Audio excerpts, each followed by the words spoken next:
Business owners के लिए सबसे बड़ी प्रॉब्लम ये होती है कि उन्हें हर वक्त अपने बिजनेस में इन्वॉल्व रहना पड़ता है, उन्हें डे टू डे ऑपरेशन से बाहर आने के लिए टाइम नहीं मिलता और इसका उनकी लाइफ पर बहुत ही ख़राब इम्पैक्ट पड़ता है। विनेश, आप बताइए कहाँ पे उनकी लाइफ ख़राब होती है?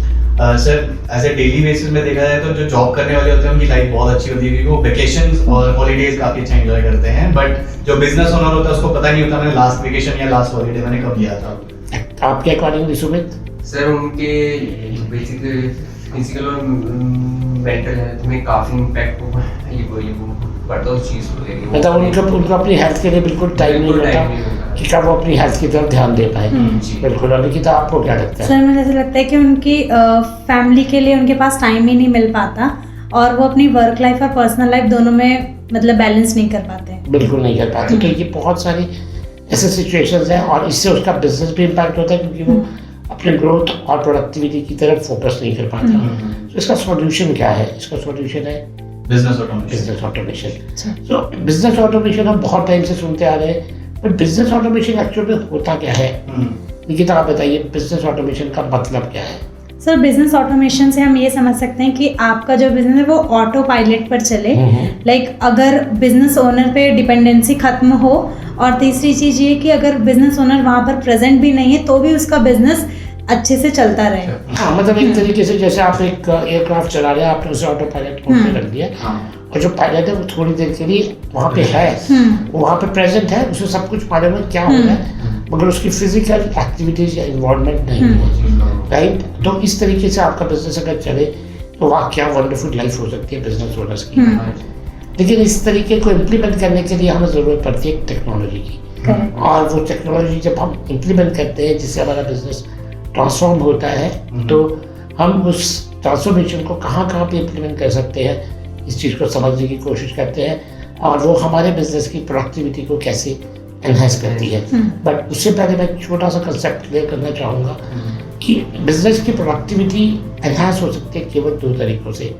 पहला, अगर आपकी टीम एफिशिएंट है, आपकी टीम की बहुत अच्छे से परफॉर्म कर रही है, उन्हें किसी तरीके का कंफ्यूजन नहीं है और बार बार बिजनेस ओनर को उनका फॉलो नहीं देना पड़ता। दूसरी चीज़, आपके बिजनेस के सभी प्रोसेसेस, हर एक डिपार्टमेंट के प्रोसेसेस स्मूथ है, डिफाइंड है, कब कहाँ पे कौन सी चीज़ होनी है, किस तरीके से होनी है, तो भी आपका बिजनेस बहुत अच्छे तरीके से फंक्शनल हो सकता है। तो अब इन चीज़ों को दोनों को एक तरीके से स्मूथ करने के लिए हमें ज़रूरत पड़ती है ऑटोमेशन की, ताकि आपकी टीम की प्रोडक्टिविटी भी एनहांस हो और आपके प्रोसेसेस भी एफिशिएंटली काम कर पाए जो आपने ऑलरेडी डिज़ाइन कर रखे हैं। सो अब समझते हैं कुछ टूल्स को जिन्हें यूज़ करके आप अपने बिजनेस की प्रोडक्टिविटी को बूस्ट कर सकते हैं। तो पहला टूल होता है टास्क मैनेजमेंट। टास्क मैनेजमेंट सबसे एक बेसिक चीज़ है। बताइए टास्क मैनेजमेंट की ज़रूरत क्यों पड़ती है? निकिता, आप बताइए। सर टास्क मैनेजमेंट की ज़रूरत इसलिए होती है कि जो बिज़नेस ओनर है वो अपनी टीम को एक ही प्लेटफॉर्म से टास्क असाइन कर सकता है, उनकी रिस्पॉन्सिबिलिटीज़ उनको असाइन कर सकता है, और उसमें एक डेडलाइन भी सेट की जाती है कि आपको पर्टिकुलर टास्क इस टाइम लिमिट में कंप्लीट करना है। और सुमित, आप बताइए, अगर उसको आप एम्प्लॉय को टास्क असाइन कर दिया तो जो एम्प्लॉय है उसे क्या दिखाई देता है अपने टास्क मैनेजमेंट टूल पे? जैसे उसको डेली के जो उसका डेली के उनके टास्क है वो उसको ये शो हो जाएंगे, उसकी डेडलाइन कब की वो चीज़ उसको ये शो हो जाएगी। वही चीज़ जो ऑनर है वो भी इजीली ये देख सकते हैं जो मेरे एम्प्लॉयज को मैंने टास्क दिया है वो चीज़ उनसे अचीव हो रहा है या नहीं हो रहा है। और अगर मान लीजिए वो टास्क कंप्लीट हो जाता है तब एम्प्लॉय उस पर क्या एक्शन लेगा? वो वहाँ पे वो इजीली उसको ये चेकआउट मार्क कर देगा फिनिश्ड या कंप्लीटेड। ठीक है। और अगर टास्क कंप्लीट नहीं हुआ इन दैट सिचुएशन क्या होगा? तो वो पैनिक हो जाएगा क्योंकि उसको लगेगा कि मेरा टास्क कंप्लीट नहीं हुआ, और जो मेरे हायर लेवल पे बैठे हैं वो उसको बार बार बोलेंगे कि आपने टास्क क्यों नहीं किया है, ये कंप्लीट क्यों नहीं हुआ। इवन पर्टिकुलर एक साइकोलॉजिकल प्रेशर उस पे बना रहेगा जो उसको एक रेड लाइन दिखती रहेगी कभी ओवरड्यू टास्क ओवरड्यू हो गया। तो टास्क मैनेजमेंट का सबसे बड़ा फायदा क्या हुआ? विनेश, आप बताओ।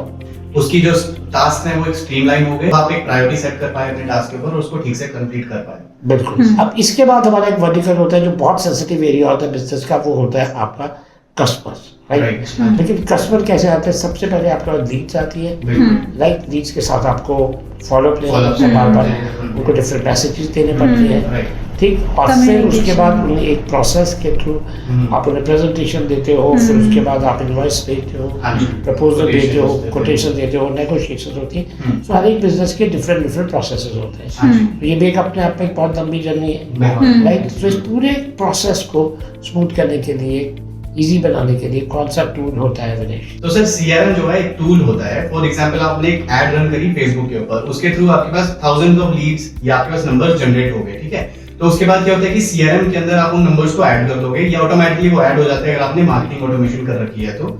उसके बाद क्या रहता है कि CRM आपके जो भी लीड्स हैं उनको प्रॉपर एक स्टेजेस के थ्रू आपको प्रोसेस करता है। फॉर एग्जांपल आपके पास लीड फर्स्ट स्टेज पे है जो बिल्कुल इनएक्टिव है अभी, उसको धीरे धीरे वो स्टेजेस पे लेके जाएगा। फॉर एग्जांपल आपकी टीम ने उस पर डिस्कशन किया तो एक टीम डिस्कशन वाला आपका स्टेज कंप्लीट हो गया। नेक्स्ट डिस्कशन हुआ जिसमें आपको अपने क्लाइंट को प्रेजेंटेशन देनी है, तो उसमें से जो हमारे लीड्स हैं वो नेक्स्ट स्टेज पे आ गए, जिसपे हमें पता चलिए कि कितने लोग हमारे इस 1 से 2 के नंबर पे आ गए हैं। फिर सेकंड स्टेज से थर्ड स्टेज प्रेजेंटेशन के बाद उनको हमने प्रपोजल शेयर कर दिया। प्रपोजल कितने लोगों ने एक्सेप्ट किया उसको हम नेक्स्ट स्टेज पे ले गए। फिर जब हमारी फाइनल स्टेज हो जाती है जहाँ पे इनवॉइसिंग होती है, तो हमने देखना कि स्टेज 1 से लेके स्टेज 10 तक कितने ऐसे लीड्स थे जो हमारे इनवॉइस वाले स्टेज पे आ गए। तो वे कस्टमर रिलेशनशिप मैनेजमेंट हो जाता है जहाँ से आप इजीली लीड्स को कस्टमर्स में कन्वर्ट कर सकते हैं। बिल्कुल, आपको ये भी पता रहेगा कि कौन सी किस स्टेज से किस में कन्वर्ट होने में कितना टाइम लगा है। बिल्कुल। और आप अपने बहुत सी अच्छी स्ट्रैटेजीज बना सकते हो। हाँ जी। आपको ये मालूम लग जाएगा कि प्रपोजल भेजने के बाद कितने लोगों को नेगोशिएशन की जरूरत पड़ती है, राइट। आपका कन्वर्जन रेट कितना है, आप एक स्टेज से कितने % लोगों को दूसरी स्टेज तक ले जाएंगे, और कहाँ पे गैप रह गए, कौन सी स्टेज को में आपको अपनी एफिशिएंसी को इम्प्रूव करने की जरूरत होती है। बिल्कुल। तो इसी तरीके से एक और टूल होता है प्रोजेक्ट्स की एफिशिएंसी को एनहांस करने के लिए, उसे कहते हैं प्रोजेक्ट मैनेजमेंट टूल। तो निकिता, आप बताइए कि जो लोग अपने प्रोजेक्ट्स पे काम कर रहे हैं, जिनके पास क्लाइंट्स हैं, स्पेशली जो सर्विस इंडस्ट्री में है, उनके पास अलग अलग क्लाइंट्स का प्रोजेक्ट होता है, वो ये प्रोजेक्ट मैनेजमेंट टूल पे कैसे काम करते हैं? सर, प्रोजेक्ट मैनेजमेंट टूल आपका ऐसे काम करता है कि जब कोई कंपनी मल्टीपल क्लाइंट्स के साथ डील करती है तो उनके मल्टीपल प्रोजेक्ट्स को मैनेज करने के लिए उनके बहुत सारे कंपोनेंट उसमें इन्वॉल्व होते हैं। बहुत सारे उनके एम्प्लॉयज़ होते हैं जो एक पर्टिकुलर प्रोजेक्ट पर ही काम कर रहे होते हैं। तो जब उस पर्टिकुलर प्रोजेक्ट में जब वो टास्क असाइन किए जाते हैं एम्प्लॉयज़ को, तो उसमें मतलब जो बिजनेस ओनर है वो चेक कर सकता है कि क्या डेवलपमेंट हो रही है प्रोजेक्ट में, एम्प्लॉय को कौन सा टास्क असाइन हाँ, किया है, ये सारी चीज़ें स्ट्रीमलाइन की जाती हैं उसमें। और अगर कोई एम्प्लॉय कहीं मतलब कि अपना टास्क नहीं कंप्लीट कर पा रहा है तो वो भी ईजिली मतलब मॉनिटर किया जा सकता है। और इवन अगर हमें क्लाइंट से कोई इन्फॉर्मेशन चाहिए प्रोजेक्ट रिलेटेड तो हम वो चीज़ें भी क्लाइंट से मांग सकते हैं। तो आप ये क्लाइंट को भी इस प्रोजेक्ट में इन्वॉल्व कर सकते हैं। करेक्ट, हाँ, कोलैबोरेशन के थ्रू आप कर सकते हो। और आपको ये चार्ट्स के थ्रू ग्राफिकली सब चीज़ें नजर आ जाती है कि आपका पैरेलली कितने टास्क चल रहे हैं प्रोजेक्ट में, हाँ, कौन सा टास्क कब कंप्लीट होने वाला है, उनकी पूरी टाइमलाइन आपको नजर आ जाती है, हर एक एक्टिविटी की परफॉर्मेंस, और कौन सा मॉड्यूल आप स्टार्ट होने वाला है, नेक्स्ट टास्क किसके पास जाएगा, कौन उसके लिए रिस्पॉन्सिबल होगा, की पर्सन कौन रिस्पॉन्सिबल है, उनकी डेडलाइन क्या है। तो ये सारी चीज़ें आपके प्रोजेक्ट मैनेजमेंट में कवर हो जाती है। वंडरफुल। इसी तरीके से सुमित, एक और बिजनेस का एरिया होता है जहाँ पे कॉम्प्लेक्सिटी बहुत हाई होती है, दैट इज फाइनेंस। वहाँ पे ऑटोमेशन किस तरह काम करता है? सर, ये फाइनेंस में ऑटोमेशन काफ़ी अच्छी तरह से ये काम काफ़ी अच्छी तरह से काम भी करता है। ठीक है, इसमें आपका जो मंथली जो क्लाइंट से आपने जो पेमेंट्स लेनी होती है उसका आपके पास पूरा आइडिया होता है कि आपके पास कितने क्लाइंट से आपने पेमेंट्स लेनी है। तो वो चीज़ आपकी ऑटोमेटिकली ही आपके क्लाइंट्स को इनवॉइस चल जाता है कि आपकी पेमेंट्स ड्यू हो गई है। तो उसमें क्या होता है कि आपको इतना एम्प्लॉयज के ऊपर फोर्स नहीं होना पड़ता कि उनके ऊपर डिपेंडेंसी नहीं रहती एम्प्लॉयज के ऊपर, वो ऑटोमेटिकली उनको रिमाइंडर्स चले जाते हैं। क्योंकि ये भी एक बहुत बड़ा चैलेंज होता है बिजनेस ओनर्स के पास की, क्योंकि कैश फ्लो मैनेजमेंट में ये सबसे इम्पोर्टेंट रोल प्ले करता है। क्योंकि आपका कैश फ्लो अक्सर इस वजह से बिगड़ जाता है, क्योंकि आपकी बहुत सारी आउटस्टैंडिंग पेमेंट्स रहती हैं। करेक्ट। आपको कई बार ये बड़ी पेमेंट सबको याद रहती है कि आपको लेनी है, बट जब आप देखोगे कि छोटी छोटी पेमेंट्स है और जब आप उन्हें कैलकुलेट करोगे तो आपको ये पता चलेगा कि बहुत बड़ा अमाउंट है जो आपको किसी से लेना है, Correct. कौन सी पेमेंट्स आपको किसको देनी है। ये सब चीज़ों को आपका ये ऑटोमेशन टूल्स इजीली या ऑप्टिमाइज कर देते हैं इस पूरे प्रोसेस को, और आपको पर्सनली भी किसी क्लाइंट को बार बार फोन करने की जरूरत नहीं रहती। ऑटोमेटिक रिमाइंडर्स जाते हैं क्लाइंट को, क्योंकि ये भी एक मुश्किल होता है ना, कई बार आपको लगता है कि मैं क्लाइंट को खुद फोन करूँगा तो कैसा वो फील करेगा। करेक्ट। तो ये सारी हैसल्स को आपके ये टूल्स खत्म कर देते हैं। और इसी तरह से एक टूल होता है इन्वेंट्री मैनेजमेंट। ये मैन्युफैक्चरिंग कंपनीज जो होती हैं उनके लिए बहुत ही हेल्पफुल टूल होता है। फॉर एग्जांपल, आप बहुत वास्ट कैपेसिटी में प्रोडक्ट्स अपने मैन्युफैक्चर करते हो, बट उसको मैनेज करने के लिए इन्वेंट्री मैनेजमेंट का यूज किया जाता है। इन्वेंट्री मैनेजमेंट में आप अपने प्रोडक्ट्स को लिस्ट कर सकते हो और उसमें आप देख सकते हो कि किस प्रोडक्ट की कितना अभी स्टॉक अवेलेबल है। ऑटोमेटिकली अगर मान लो आपके डायरेक्ट कस्टमर्स आपसे बाय करते हैं तो आपकी स्टॉक मैनेजमेंट के अंदर वो प्रोडक्ट ऑटोमेटिकली प्रोसेस होता रहेगा, उसी से वहीं पे आपकी ऑर्डर आईडी जनरेट होती रहेगी और वहीं से आपका स्टॉक भी कम होता रहेगा और आपको पता चल जाएगा कि किस प्रोडक्ट की अभी रिक्वायरमेंट आने वाली है, तो आप उसको भी मैनेज कर सकते हो। तो और जो आपके जो माइनर से माइनर प्रोडक्ट की भी डिटेल्स सारी आप तक इजीली वो चीज़ पहुंच सकती है और आप इन फ्यूचर कभी भी प्रोडक्ट आउट नहीं रहोगे, क्योंकि आपके पास ऑलरेडी वो चीज़ एक चार्ट होगा कि हाँ भाई मेरे पास ये वाला प्रोडक्ट कम होने वाला तो मेरे को इसका ऑर्डर डालना है, राइट। तो वो चीज़ आपके पास प्रॉपर रहती है। इसके अलावा अगर हम सेल्स और मार्केटिंग की बात करें तो किसी भी बिजनेस का एक कोर वर्टिकल होता है और उसके ऊपर पूरा रेवेन्यू डिपेंडेंट होता है, तो ये किस तरीके से पॉसिबल है रमेश? सर अभी जैसे मैं देखा जाए कि जो पहले टाइम होता था कोविड से पहले, लोग बैठते थे कॉलिंग के लिए, फिर उनको व्हाट्सएप मैसेजेस भेज रहे हैं, उनको मेल्स कर रहे हैं मैनुअली, एक टीम बैठी हुई है। ऑटोमेशन से वो चीजें खत्म हो गई हैं।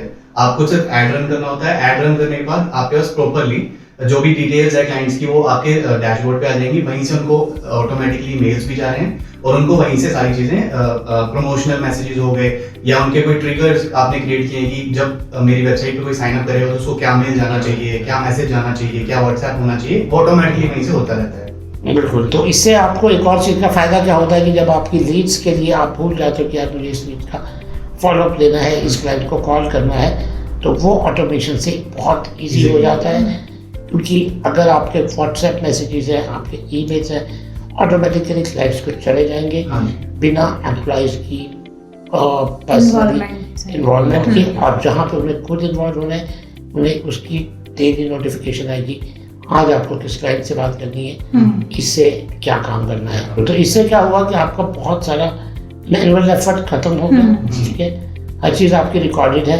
आपका हर एक एक्टिविटी वॉच हो रही है, मॉनिटर हो रही है, और आपको मैनुअली और या फिजिकली अपने बिजनेस में इन्वॉल्व होने की जरूरत नहीं रहती है। इवन एक ट्रांसपेरेंसी रहती है आपके क्लाइंट और बिजनेस ओनर दोनों के बीच में, वो ट्रस्ट बिल्ड करने में आपको बहुत हेल्प करती है कस्टमर के साथ। बिल्कुल।